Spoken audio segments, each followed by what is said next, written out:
Welcome back to Butters Talks Bulls. Let's talk some Bulls. Well, the Chicago Bulls played the Boston Celtics last night, and they got absolutely obliterated, as they should, as they are tanking, even though AK wouldn't say that. But they lost to the Boston Celtics by 19 points last night, so it was a very good tank session, if you would say so. Can we just give a quick shout out to the tank commander, Patrick Williams, leading the tank with 34 minutes last night with the team high 34 minutes he played. He actually played pretty decent. I'll give it to Patrick Williams. Patrick Williams has had a few stinkers, but this is why he's the tank commander after all. Let's get it, Patrick Williams. Good tank commander right there. I think he had like 12 points, 6 assists. Only one turnover too, so he was out there pretty much playmaking a good bit. But I would like to get into the two bright spots I saw last night. It wasn't just Patrick Williams. These two right here are the two bright spots I saw last night. Montes Buzelis, always, because Montes Buzelis is my GOAT, and I will forever glaze Montes Buzelis. He is a star. Montes Buzelis only played 28 minutes last night, and he dropped 15 points, 8 rebounds, 4 assists, 2 blocks, 1 steal. Now that's stuff in the stat sheet right there, but these numbers are cool. But my expectations for Montes Buzelis are all the way through the roof. I'm really waiting for the game, a breakout game, a real breakout game, where he drops like 35 points with like 10 rebounds. Like a real breakout game that shows superstar potential. Like last year, he had the game against the Lakers where he scored his career high 31 points on their headpiece.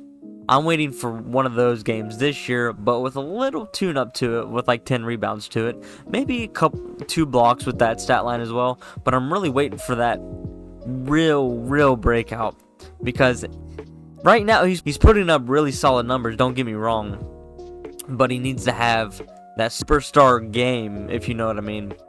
But he played a very well-rounded game last night, even though most of the game we were down by 30 pretty much the whole entire game. But that leads to my second bright spot out of last night, was Rob Dillingham.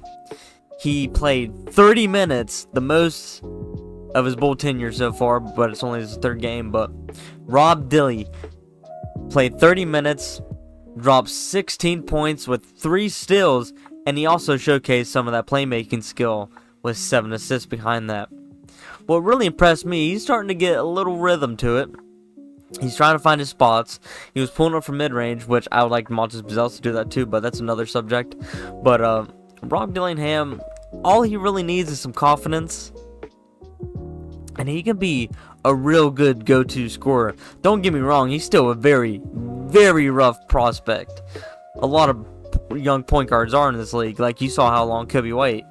It took him a while to get going in this league and getting the game to slow down. But Rob Dillingham, once he gets the game to slow down, where he can make a quick move here and there and do it consistently and do it on a consistent level, coming off pick and rolls, he's going to be dangerous in this league. Just watch, because he's such a shifty guard and such a very interesting prospect that if he just puts honestly a little bit more muscle would do a trick too, because you can see when he's trying to finish through contact, you can tell that getting bumped, it makes him miss a lot of layups.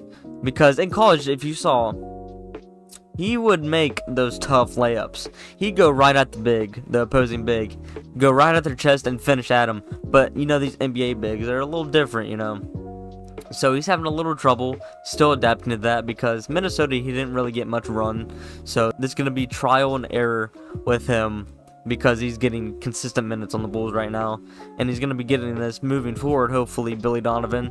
But hopefully Billy Donovan gets fired, so another coach comes in and can develop these players a lot better. But Rob Dillingham will get consistent minutes, hopefully, moving forward from this point on, which I think he will, because Billy Donovan really loves his point guards.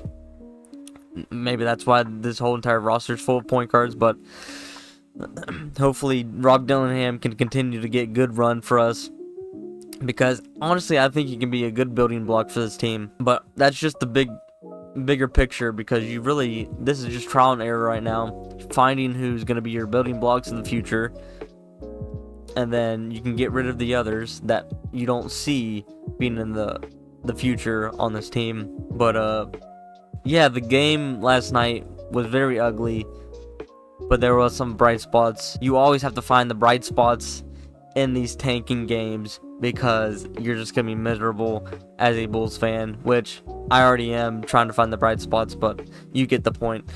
You got to look forward to developing your younger players, and that's all you really have to look forward to. And then losing game, you really have to root for losing games, which is terrible, but that's the only way you can get a good draft pick anymore, because you see Utah, they're pretty much sitting their starting lineup in the fourth quarter just to tank the game. The other night, they literally tanked so hard. They tried to tank so hard in the fourth quarter. They took out all their starters, and they still ended up winning, which sucks for them. But it really is a mental battle being a Bulls fan during dark times like this. But just gotta push through it, Bulls fans. Keep going. Keep rooting for the team. Rooting for losses, but gotta keep pushing it. See red if you can through these times. But this is Butters. Butters Talks Bulls. Peace.